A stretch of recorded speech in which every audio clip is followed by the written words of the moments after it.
Good evening, namaskar.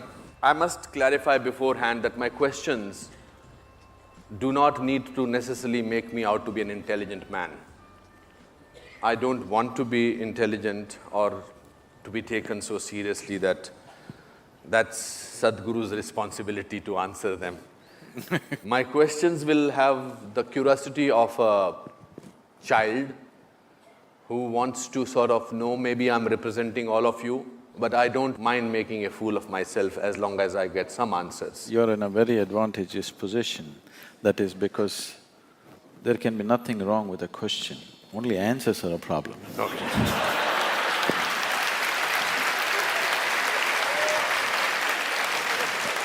So it's advantage you, the very beginning. Great.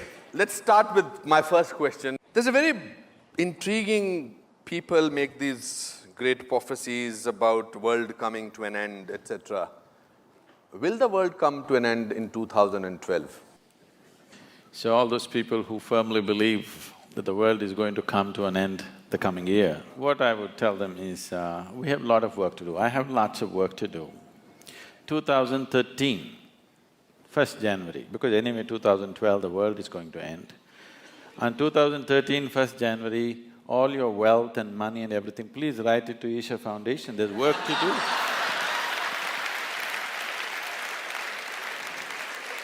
The world is anyway going to end, what are you going to do with your money? For them, this is just an entertainment.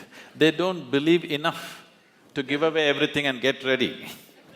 They just want to play with it. All vain minds are always looking at prophecies, they're looking at predictions, because they don't have a plan for their life. Those who are incapable of making plans always fall back on predictions and prophecies. Yeah, but I will just request to give me 2% of that money that goes to your foundation. Do you believe that there is a God? Let's come to this. Before we handle God, let's handle belief first. Why do you believe something? One believes something because they are not sincere enough to admit that they do not know. There are only two ways to be. Either you know something or you do not know something. But whatever you do not know, when you bullshit yourself, it's called as belief. Instead of simply admitting, I do not know, you want to believe something. Somebody believes there is God, somebody believes there is no God. Both are in the same boat. They think they're different, but both of them are not straight enough to admit that they do not know. What is the problem in seeing what I do not know as I do not know? They have a problem because they do not understand the immensity of I do not know. I do not know is a tremendous possibility. Only if you see, I do not know, the possibility of knowing arises within you. If you see, I do not know, the longing to know will come. If the longing comes, seeking will come. If seeking comes, the possibility is alive in your life. Everything that you do not know, if you believe, you're destroying the very possibility of knowing. There are belief systems and belief systems and belief systems. But at the same time, the idea of God is universal. Why this has come is, it is perfectly all right for people to create a God. This is the thing about this culture. Here we have 33 million gods and goddesses, because this is the only culture which understood God is our making. There's something called as Ishta Devata. You can create your own God today. If you can look at all the existing gods, if you don't like them, you can make your own God. A tree in your garden, a rock in your garden, your mother, your wife, anybody you want, or whatever you want. You like this vessel, you can make this your God. Nobody thinks anything weird about it in this country because we understand this is our making. After all, in every piece of creation, the hand of the Creator is there. Whatever you can relate to, you use that, it's perfectly fine. I don't want to argue on this. So, do you think all our epics, Mahabharata, Ramayana, Shankar, Ram, Sita, they are fake? No, they have a historicity. Okay. There are buildings to prove that they were there, it's still in dispute. The dispute is on means they were definitely there, isn't it? Okay. No, I will still want to probe a little further on this topic. We have a major mandir, masjid issue, Ayodhya issue, etc., etc. We are still fighting about that. So, why is all that fighting going on? If there is no God, or if there is a I did not belief. say that. No, you said there is a belief. People needed somebody as a belief of God. All the fight in the world is not between good and evil as people project it to be. All the fight in the world is between one man's belief versus another man's belief. If you saw, I really do not know, you wouldn't fight with anybody.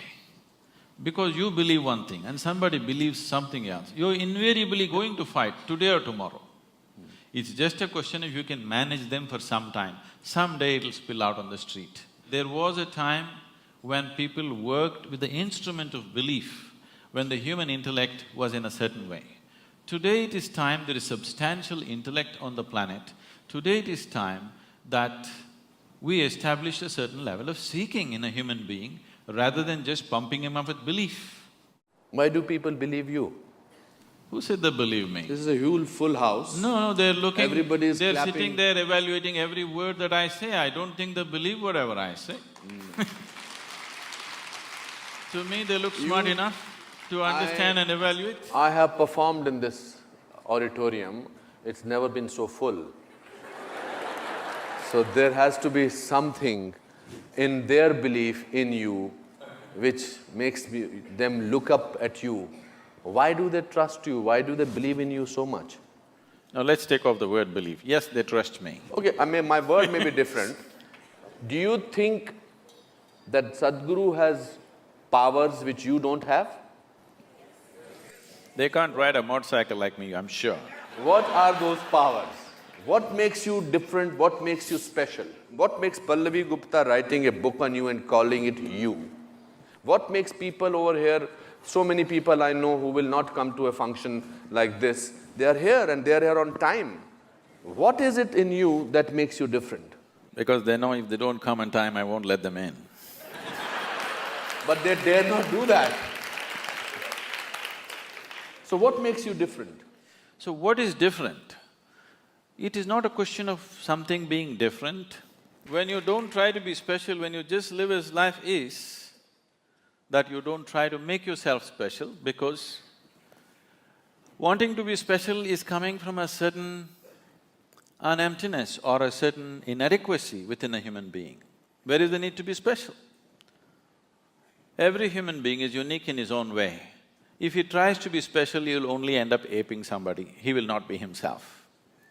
So, when the life is unique, every leaf on the planet is unique, every atom in the existence is unique, where is the need for you to be special? Being unique is better than being special, isn't it? You have not yet answered my question.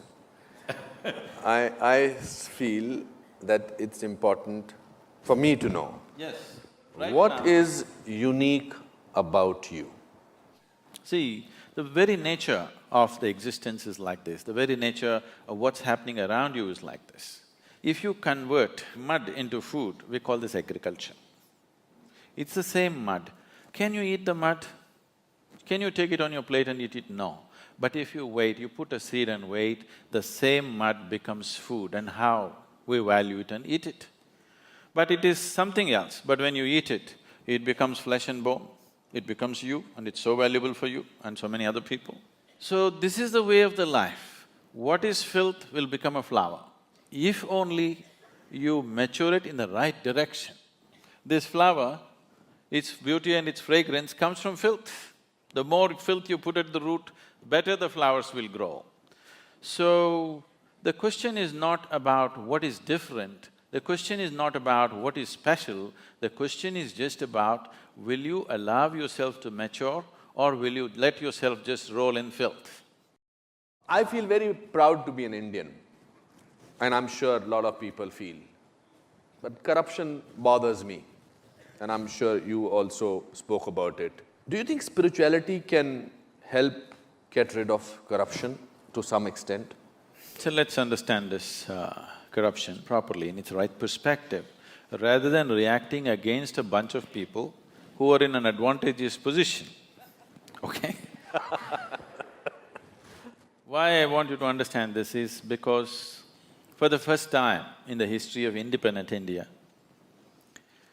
these 64 years, that means 2 generations of people, they have at least 50 to 60% of them have had such a bad deal. Today you and me will talk all this and go home and eat well. Correct. There's a whole bunch of people, almost 400 million people, who cannot do that. So, if we handle the next 5 to 10 years right, we can change that. It's a tremendous possibility which is on our threshold. There's an economic possibility sitting on the threshold. If we conduct this right, we can change their lives. Those people who have not eaten properly, those children who are malnourished, which have the highest level of malnourishment, those who are not educated, those who don't have opportunities, those who are in that horrible social and economic pit, their lives can change in the next 5 to 10 years if we conduct our act right. Every Indian should understand this. It is not just about economy means stock market. It is about hungry people who will have food on their plate. Economy does not mean stock market, economy does not mean foreign cars coming into India, economy does not mean you wear better clothes or this and that. Improving economy means there will be no hungry children in the country, which is something all of us should do something about. And that possibility is being jeopardized. Wherever I go, I speak to various economic and political leaders around the world, everybody says, we want to come to India, India is a big possibility, but the humiliation of corruption, we can't bear it. Because it's not just about money, they're willing to pay a percentage and get the work done, but the humiliation that they put through on a daily basis, which we have gotten used to, they're not willing to go through that. They said, it doesn't matter if we don't do business, but we don't want to come there and go through all that rubbish. So, this possibility is being jeopardized by a handful of people, or it is wrong to say it's a handful of people, it's a nation full of corruption. Correct. Because how many people in Mumbai streets, if there is no policeman, will stop at the red light? I think only 10% will stop. So these 90% are corrupt people. If you make them the chief ministers and prime ministers, you know what they will do? So instead of just calling it by one bad word called corruption, we need to understand, we as a society are trying to move from a feudalistic way of managing our lives to a democratic way. The democratic way has still not sunk into us. So I am saying in our psyche, we are still feudalistic in nature, but we are trying to run a democracy. Democracy will not happen with an active sense of education as to what is democracy, what is the power of democracy, what it means, what is the responsibility of living in a democratic society. This has not been done. We just took democracy from the British and we think if they just put their vote and get their fingers dirty once in 5 years, everything is settled. No, we have not educated people. We are still a feudalistic society acting to be democratic. Suppose, hypothetical question, I must announce that before that. Suppose you were made the Prime Minister of this country for 1 month, how will you change things? See, there are enough instruments in the democratic process. Making me or anybody a Prime Minister for 1 month is a cruel thing. Okay, for 5 years. Yes. So you admit that 1 month is not sufficient? No, because I 1 month understand. is a very cruel joke. It doesn't matter who comes to power for 1 month, he can't do anything in a nation as diverse as India. To get this nation moving, you need to understand this. You cannot move this nation with policy, with rules. You can only move this nation when anything that you want to achieve in this country, you make it a movement. If you do not make it a movement, if people do not emotionally connect to that, no rules, no policy is going to work in this country. It is only people who have been implanted from somewhere, who have not grown up with Indian people, who do not understand this. They think if you make a rule, everything is going to work. This is not Switzerland. If you announce on the notice board, everybody will follow. Here you have to make a movement out of it. You have to make emotionally people connect to what needs to be achieved. If you are not able to do that, nothing is ever going to happen. So, whoever becomes the Prime Minister, I don't want to imagine myself there. What do you think should be done? It can be very easily done. There are examples of states which are going leaps and bounds ahead. If you saw Bihar just 10 years ago, It was just… I've driven through Bihar just wanting to see what Bihar is. It just looked like Afghanistan, large parts of it. Correct. Today things are happening. Absolutely. Wonderful things are happening. Just one man. Things are happening in Gujarat, just one man. Absolutely. So can't we produce 25 men or women like that in this country for every state? Are we so impotent that we cannot produce 25 human beings with some integrity who will do something straight for this nation? And today you don't have to do much. India is sitting on a boom time. You just have to just manage a few things and let it happen, that's all. You just have to see that economic process do not go out of control, you just have to manage that, you don't have to do anything. It's boom time, the whole world is looking towards you. The only two economies everybody is banking on is right now China and India. India is better equipped because it's a democracy, because all the numbers are scrutinized, but what is in China cannot be scrutinized, so many people are very suspicious and fearful because it's supported by the government. India has a proper corporate structure, India has a reliable stock market which is a reading. Indian market is open, you can study what you want, you know where you're putting your money. So definitely India would be a natural destination for every investor in the world. Only thing is they're afraid of our corruption, not the system. They like our system. Our corruption… Corrupt system. System is not corrupt. Corruption. Corruption. The reason it's the people who are He has a manning way it. of making me say things that he wants me to say. No, the people who are manning it. People who are manning it are the problem. But how do you find them? You mentioned two states, you mentioned Gujarat and you mentioned Bihar. And strangely, they are not the states which we have in the center. So how do we… are we politically corrupt, politically completely bankrupt? How do we do that? No. It is only because common people are not participating in the democratic process. Yes. Participating in the democratic process does not just mean once in 5 years you cast your vote. Most people don't even do that. But I'm saying even if you do that, that is not enough. Democracy is an active sport, it's not a spectator sport. You can't sit back and say, let somebody do democracy. Democracy means you are the boss, you can't sleep on it. You have to be active to everything around you. If you do not bring that consciousness in people, that awareness and activism in people, it'll not work. At the same time, for everything you protest, for everything you call a bandh, for everything, it's our culture. People have understood the technology of how to stop the nation, bandh, hartal, but how to run the nation, it's a different technology. I'm saying, at least once a month, in your street, in your region, whatever is the sticking points in your area, in your street, just make a list of that, get a few people together, whoever the councillor, the MLA, call him for a meeting, talk to him what needs to happen. Casting vote once in 5 years is not good enough because you employ somebody and you don't see that he works. That is not… does make sense, isn't it? I grew up in a lower middle class family, small town.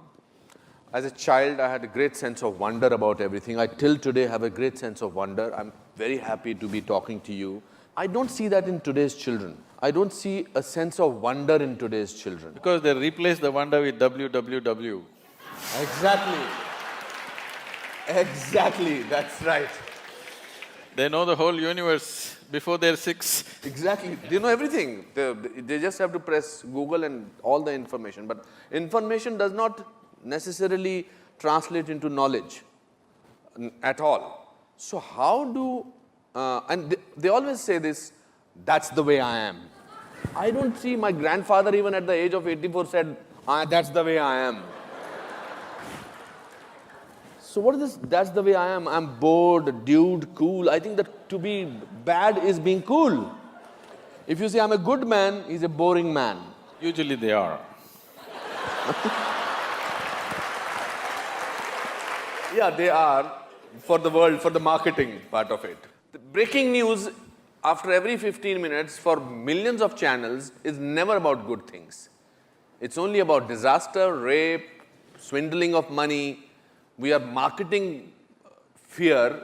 We are becoming people who are constantly made to feel, suddenly in India also, that we are living in a world which is not very, very peaceful, which is a dangerous world. We are becoming, pardon my saying, like America, where we don't look at somebody for a little longer. I was in America 2 years back. I was looking at somebody thinking whether should I ask him my hotel, because in my hotel there was a mall. So I went into the mall, and when I came out, I could not see my hotel because I must have got out from somewhere else. So I was looking at somebody to ask him whether should I ask him where my hotel is. So he said, "What are you staring at?" I, being an actor, I said, "Am I staring at you, sir? I'm sorry. I did not know I was staring at you." Poor fellow actually dropped me to my hotel.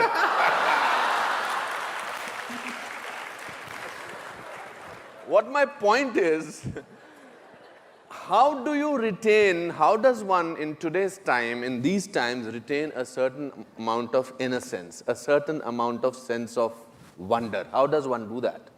See, now there are two things you said, wonder and innocence. Wonder does not necessarily come from innocence. Okay. See, for example, when you were a child, you definitely looked up at the sky, isn't it? Absolutely. Did you ever count the stars? I used to do that in Simla. There was nothing to do. How far did you go? Oh, no, nothing. I could not go beyond 100 or 200.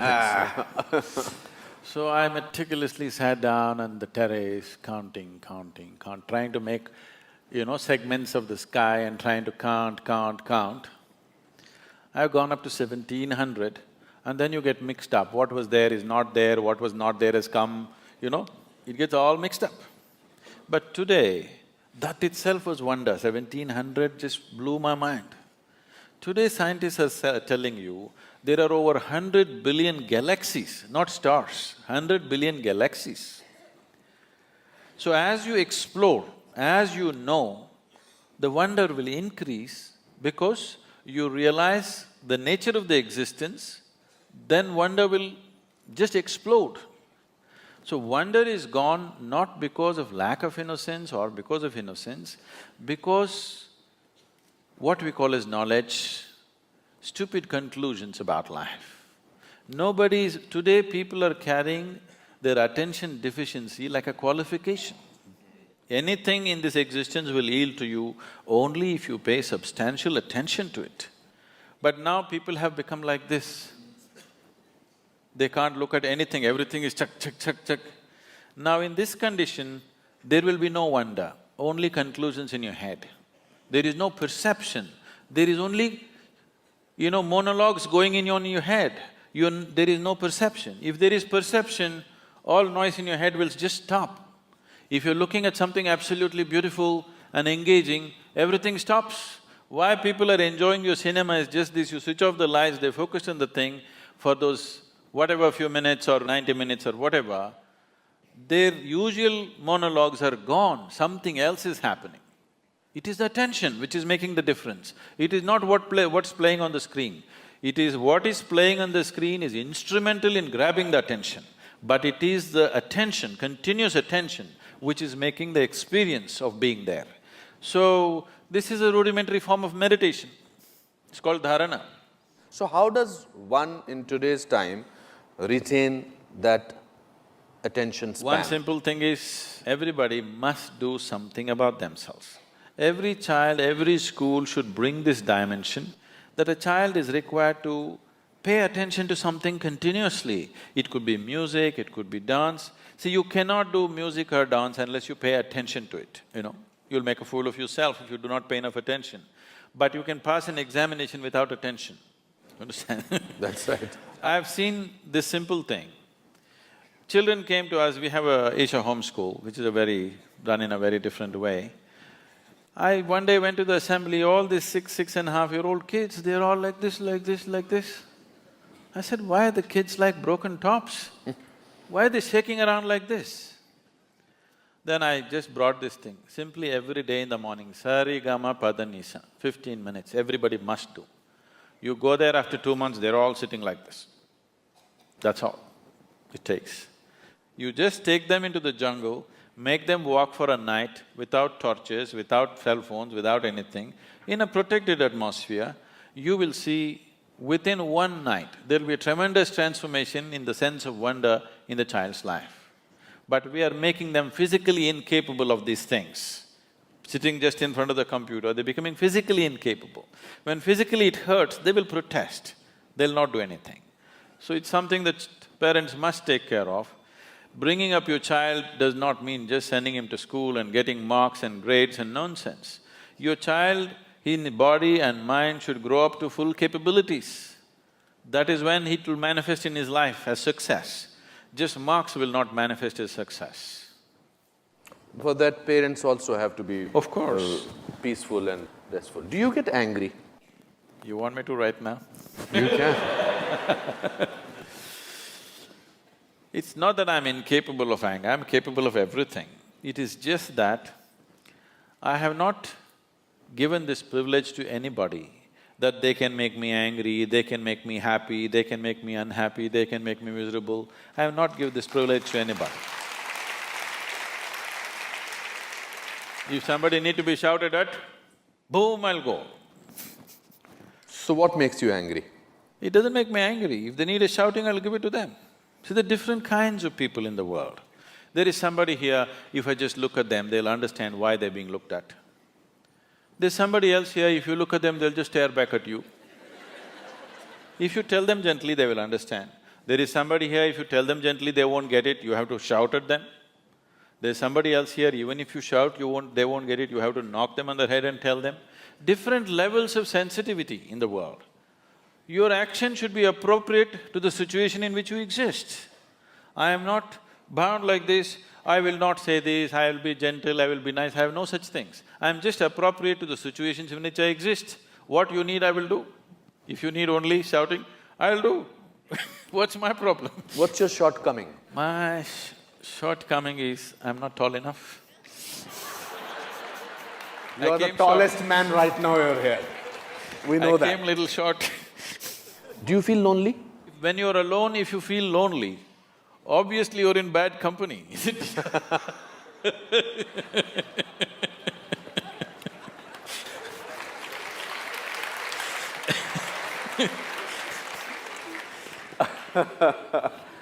It's a great journey to be talking to you, I must say. If you have to describe, before we go to the questions to the audience, if you have to describe yourself in one word, what will that word be?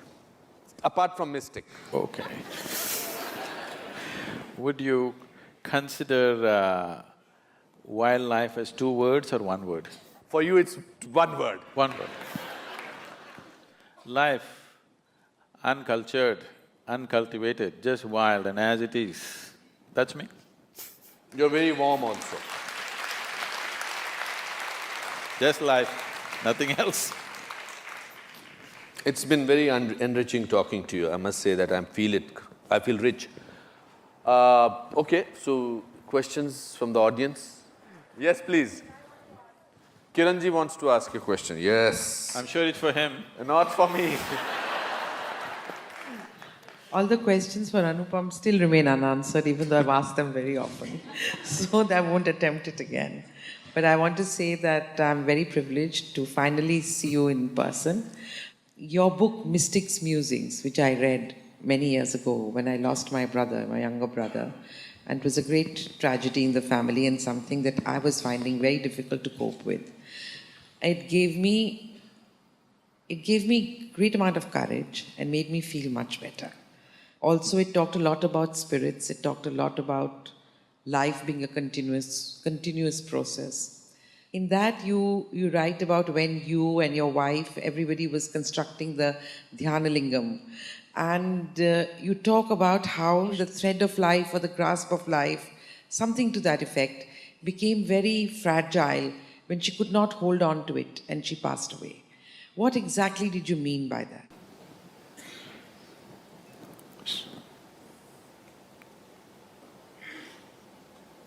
The life within you manages to stick to the physicality of who you are. Physicality is something that you gathered. It is not you, it is material.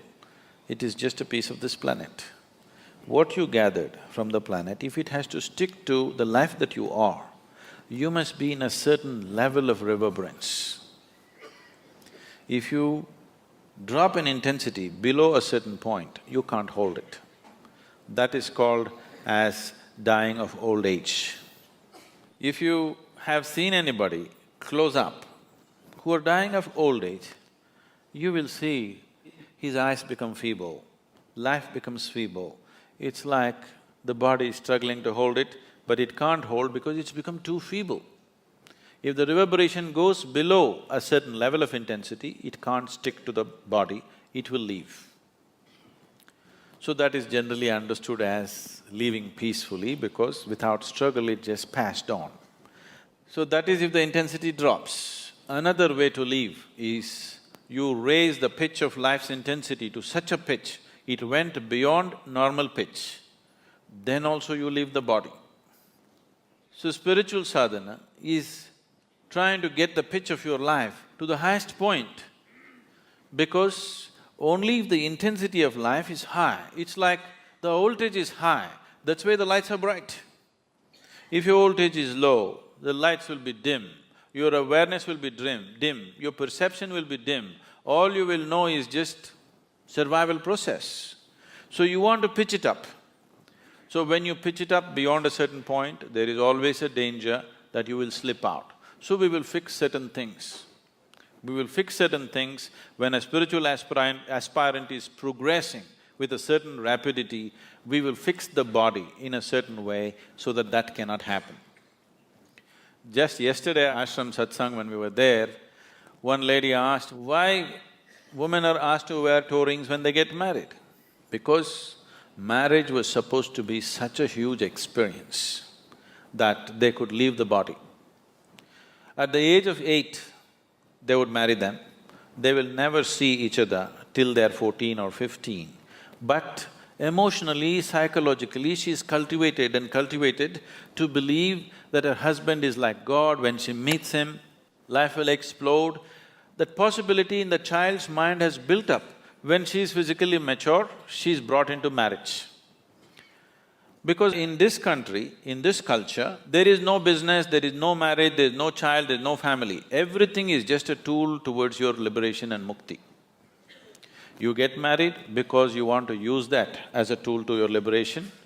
You raise children because you want to use that as a tool to your liberation. You become a sannyasi because you want to use that. It does not matter what you do.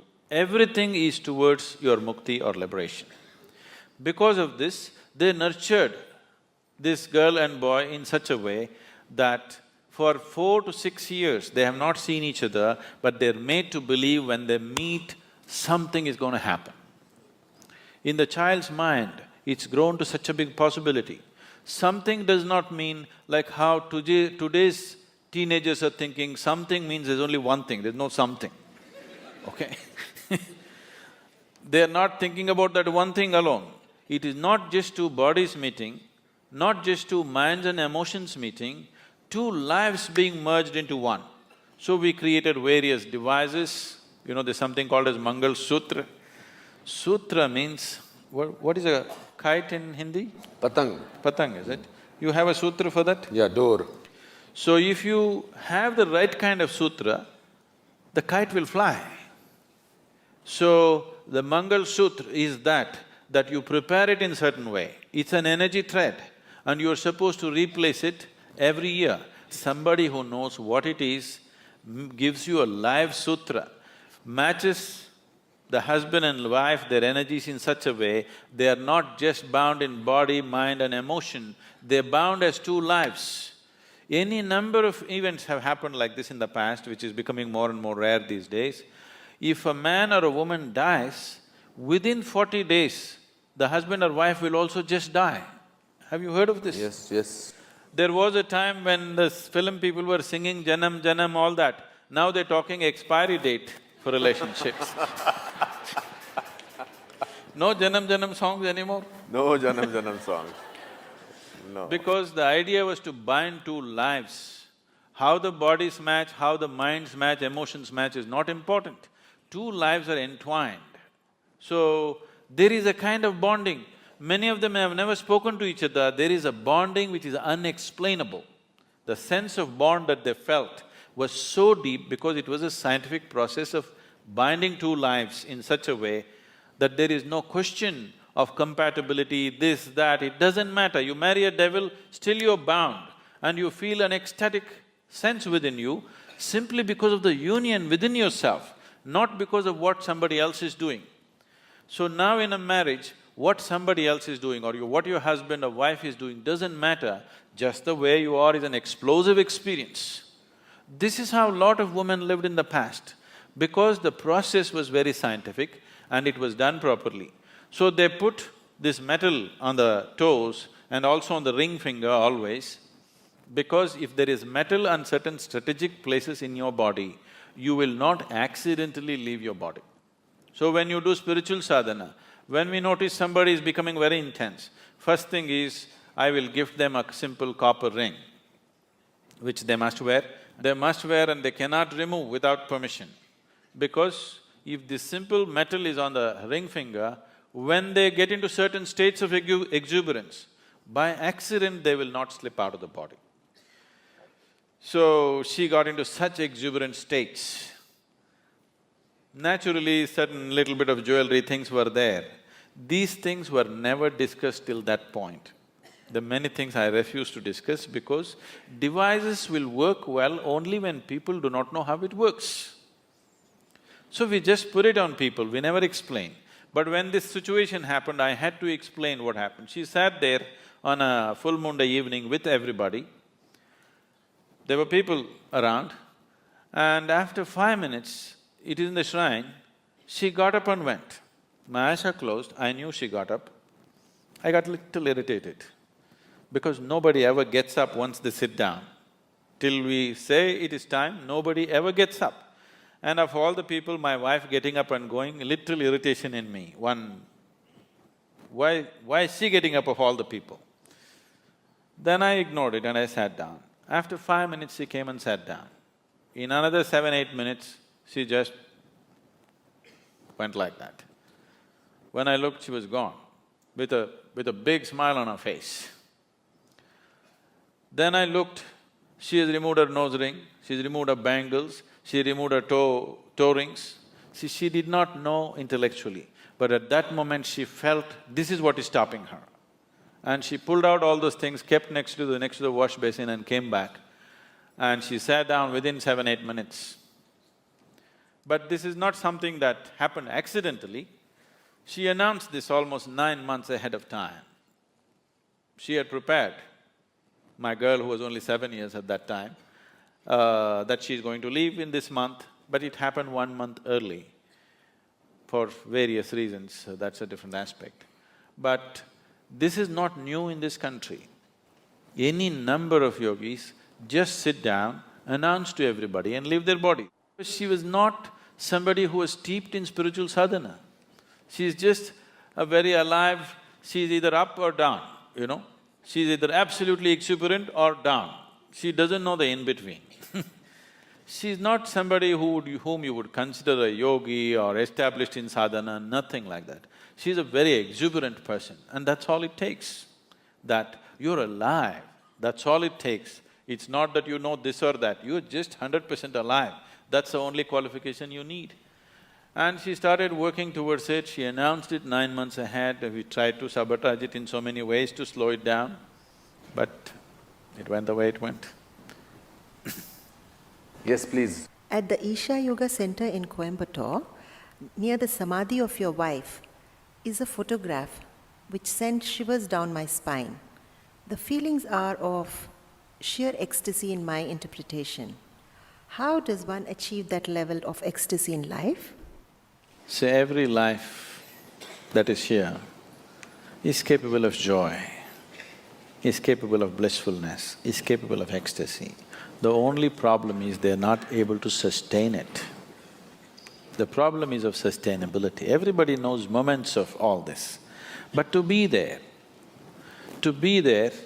you have not built the necessary foundations. See, if there is a wall, you can jump up and have a peep. Or you can go on a trampoline and have a little longer peep, but you'll come down. But if you build a ladder, which is not so romantic as jumping, but if you climb up, you're across the wall. Instead of calling it by different names like blissfulness, ecstasy, this, that, pleasantness, highest level of pleasantness, this is what every human being wants. If your body is pleasant, we say it is health. If it becomes very pleasant, we say it's pleasure. If your mind is pleasant, we say this is peace. If it becomes very pleasant, we say this is joy. If your emotions are pleasant, we say this is love. If it becomes very pleasant, we say it's compassion. If your very life energies are pleasant, we say this is bliss. If it is very pleasant, we say this is ecstasy. If your surroundings have become pleasant, we say you're a success. This is all every human being is seeking, isn't it? Nothing more. You want your insides pleasant, you want your outsides pleasant. This is all a human being is seeking. Outside pleasantness, you need people's cooperation. Yes? It is a craft. You have to arrange, you have to compromise, you have to deal with situations properly. Creating outside pleasantness is a certain talent, a certain capability. Not everybody is able to do the same thing on the outside. But when it comes to interiority, all of us are equally capable. Nobody has come better endowed than the other. Every human being is capable of the same thing in the inward dimension. So, somebody is sitting in a state of ecstasy, how to get there? Is it possible for me? Don't even ask the question, is it possible? If it is possible for me, it is for sure possible for you. But what I do on the outside, is it possible for you? Maybe, may not be. But what I do on the inside, is it possible for me? Definitely, definitely possible. Inner experience, nobody can be denied. External capabilities are different. So, what needs to be done? Whatever you've been through, the inner engineering is the fundamental. If you get this one thing right, you will naturally grow into that. The problem is, every day you keep undoing it. You understand? So every day in the morning you do this, now we're giving the Isha Kriya CD also all over Mumbai. But every day in the morning you give yourself a 3-minute crash course in inner engineering. You will see, in 3 months' time, you will be feeling very pleasant. In 6 months' time, if you simply look at a tree, you will burst into ecstasy. If you look at a cloud, you'll burst into ecstasy. If you close your eyes, you'll get there. No matter what, you just need an excuse, you will become like that, for sure. Because these are the fundamentals. That's why I'm saying it's engineering, because if you want to engineer something, you have to do it right, otherwise it'll not work. You can't somehow… See, you want to build this building, you can't somehow place something and hope it will stand. It will not stand. You have to place it in a certain way, then only the building stands up, isn't it? Similarly, you have to hold yourself in a certain way, then only this experience holds up. Otherwise, moments up and then down. Also, I feel, with your permission, I think if you depend on others to make you happy, I think there's a possibility you may not be happy. If you decide that you need to decide to be happy, then there is a possibility. Why are you underestimating her husband? Okay.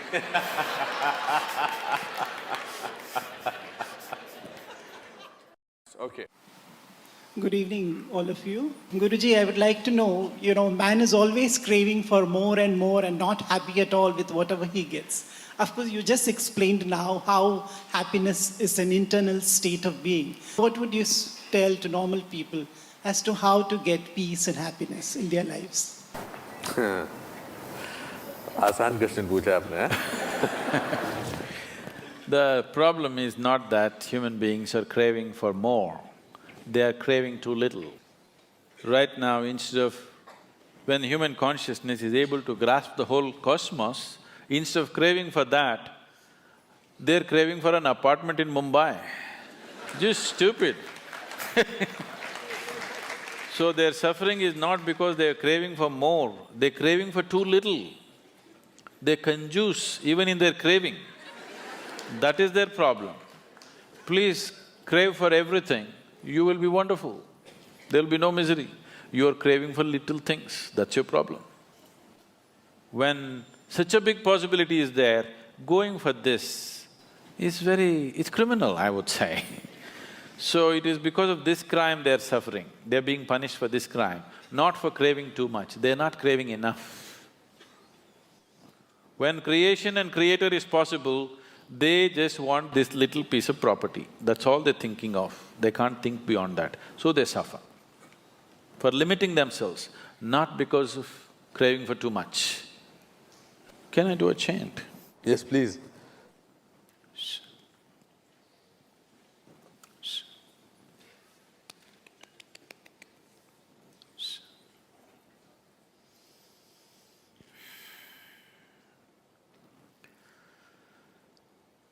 Kara-charana kritam va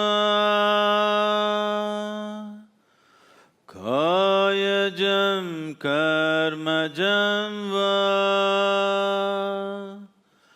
shravana-nayanajam va manasam va paradham vihitam avihitam va sarvametacchamasva jaya jaya karunabde jaya jaya karunabde Am Shri Mahadeva Shambho.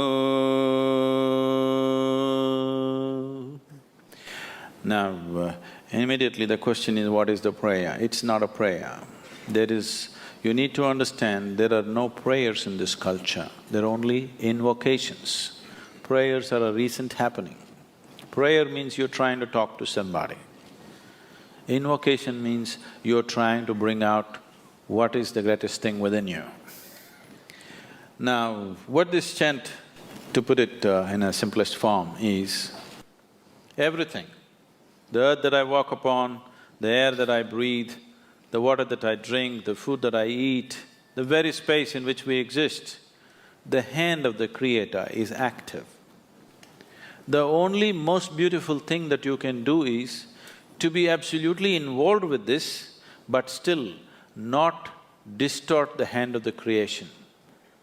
You do not distort the hand of the Creator. That is, something that you do is an aberration to what the Creator intends. The intelligence behind creation, what it is intending, to be in tune with that, not to do some rubbish of your own thing. So, this is a journey from being a piece of creation to being the Creator. Every human being is capable of this. It's my wish and my blessing. This should become the reality in your life. Thank you very much for being here.